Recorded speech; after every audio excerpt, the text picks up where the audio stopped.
if you don't mind, I want to set up a couple things with you. You don't have to do anything on that paper yet. Actually, I just want to get you thinking a little bit about a Ferris wheel. And it turns out that a Ferris wheel actually has a connection to a sine wave.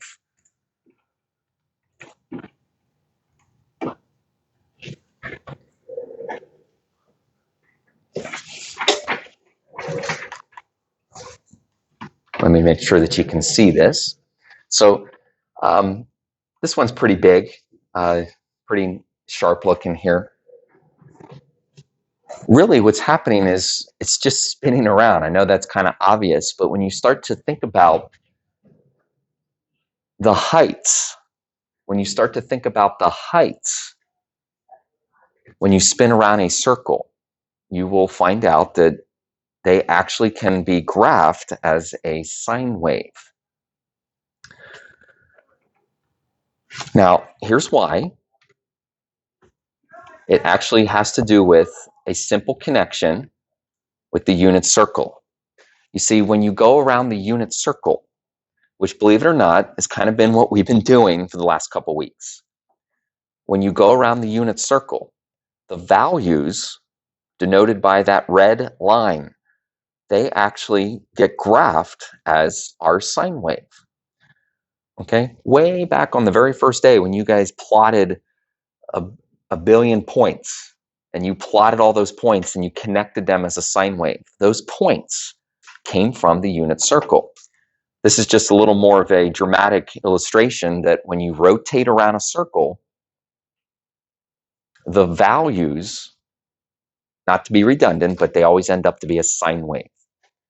Okay, so one of the things that I want to show you today is how our Ferris wheel, or the Ferris wheel problem, will end up being the same thing.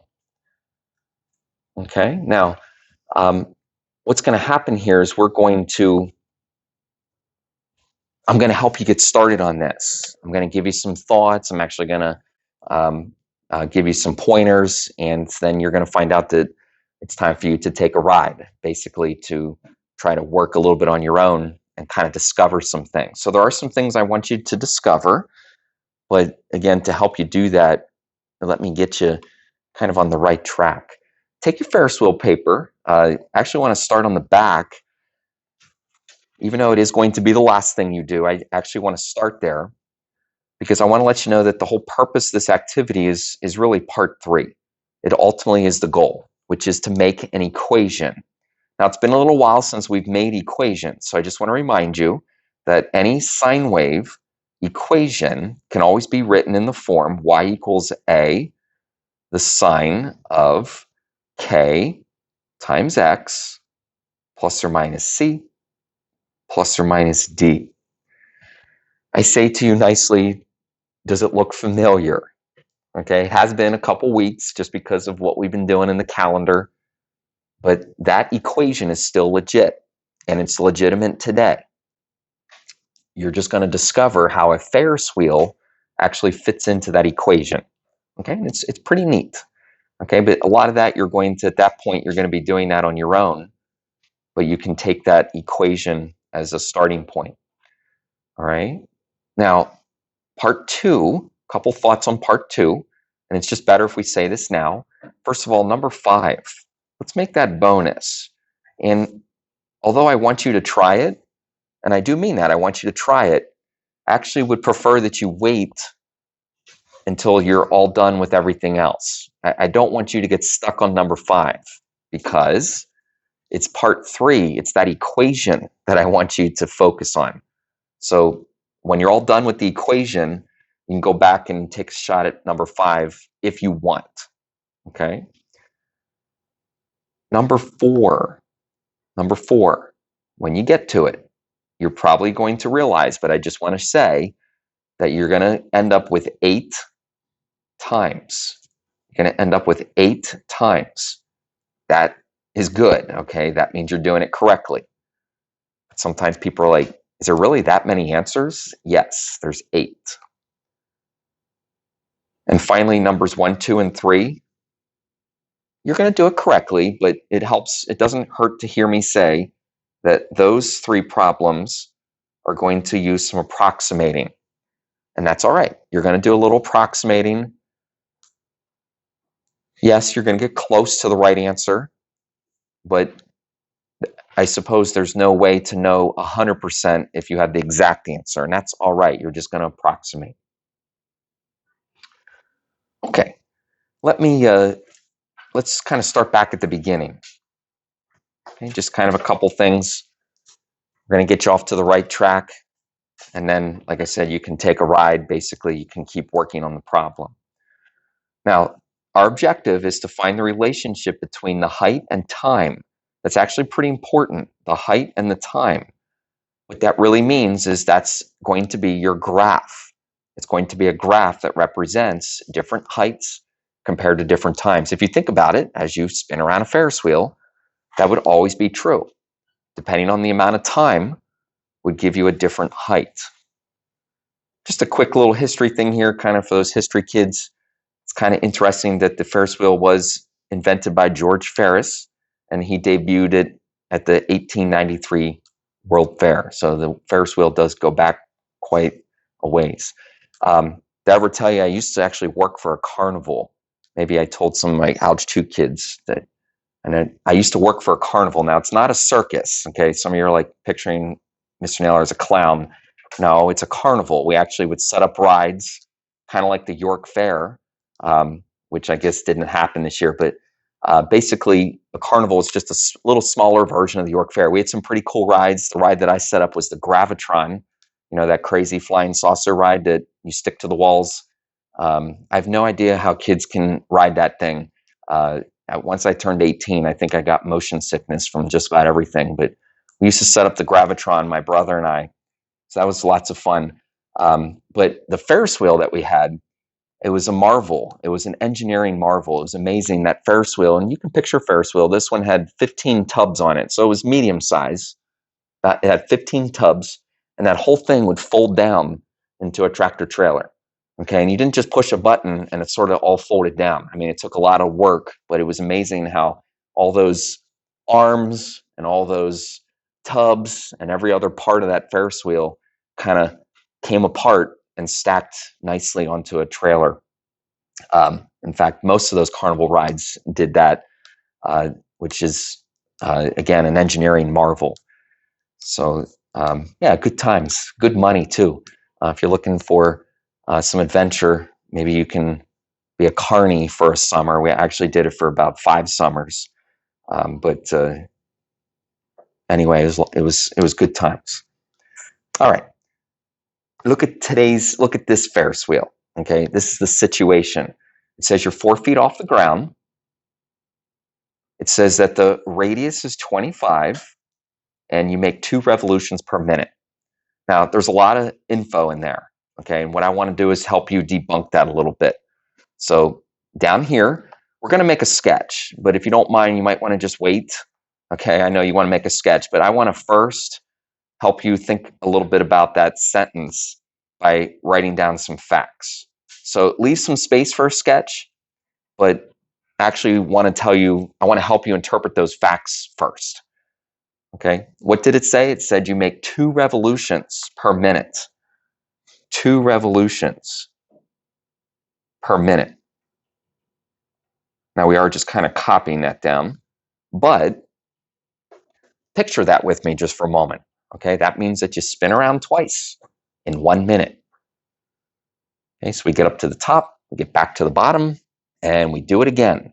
Okay, you go all the way around and, you go 2 times around in 1 minute. Now, this isn't real hard stuff, but it's just helpful. It's helpful to think about this. That means you make 1 revolution in a half a minute. But I'm going to switch to seconds. So that means you make that means you make 1 revolution in 30 seconds, right? We're just kind of dividing it in 2. Now, that would mean that you make a half a revolution in 15 seconds. Now, we're going to stop there, but we can continue to think about how much time it takes to do a revolution. But again, we're going to stop there. It gets you the idea. Now, why don't you make a sketch? And maybe you can make it better than mine, but the basic idea with the Ferris wheel and those supporting arms to each side. Now, what we're going to do is we're going to put some numbers on this Ferris wheel, so make sure you give yourself a little bit of space. We're going to put some numbers on here. Okay, and maybe one of the most important numbers is to understand that this distance from point to point is 25. Okay, it's the radius. So 25 is referring to, I hope you can see here, from point to point. Now that would also mean that it would be another 25. And I hope that you're getting the idea that I'm giving you the total distance from the bottom of the Ferris wheel to the top. Okay, but just simply thinking about what it means to have that radius. Now, there was one more number that was given. It's actually equally important. It said that you're 4 feet off the ground. You're 4 feet off the ground. Okay, the Ferris wheel can't be right on the ground. It's going to scrape. So make sure you get the number 4 into your sketch. And again, that goes down to the ground. Now, I want to show you just a couple more things. All of this is just meant to make sure that we're thinking about this correctly. You're going to still do most of the thinking. I'm just helping you get started.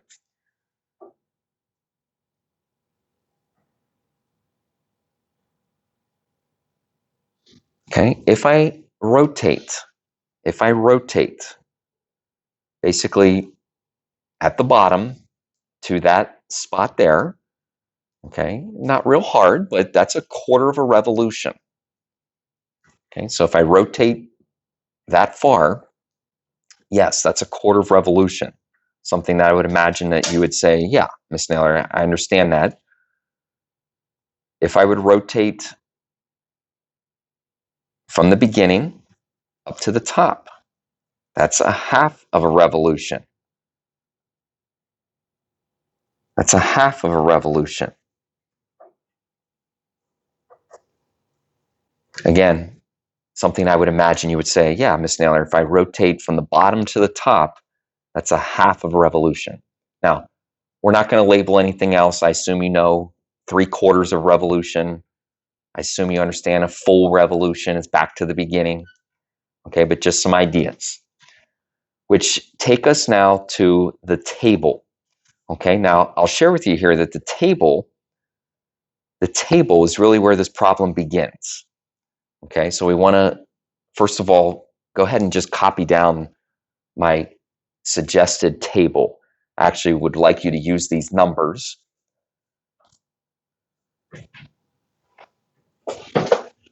And as you write down these purple numbers, these would represent times. So 0 seconds, 7.5 seconds, 15 seconds.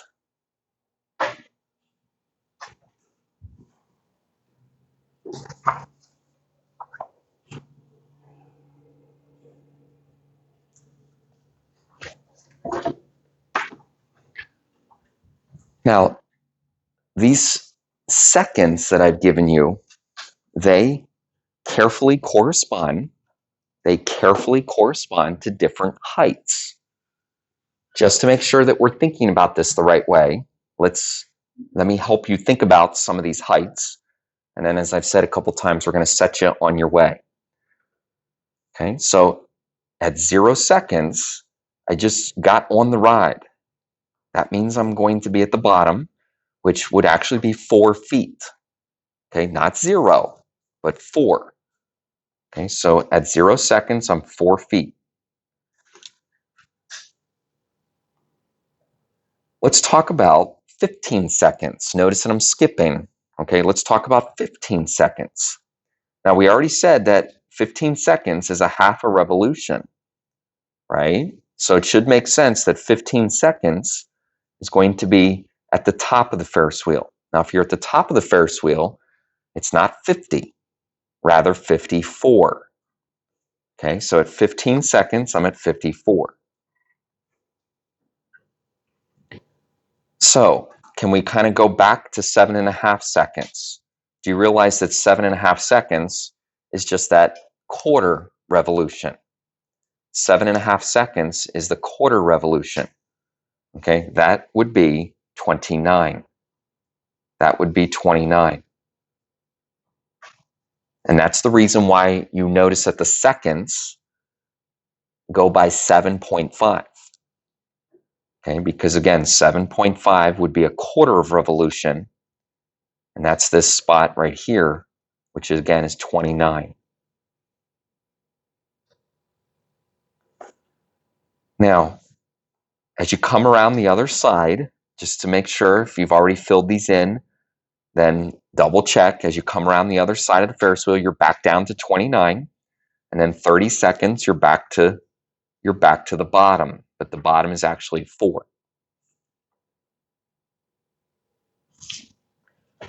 All right. So I'm going to push the run button, which I used to operate the Ferris wheel. So I'm going to push the run button and you're on your way. You're on the ride. Basically, I want you to fill out the rest of the table. Okay.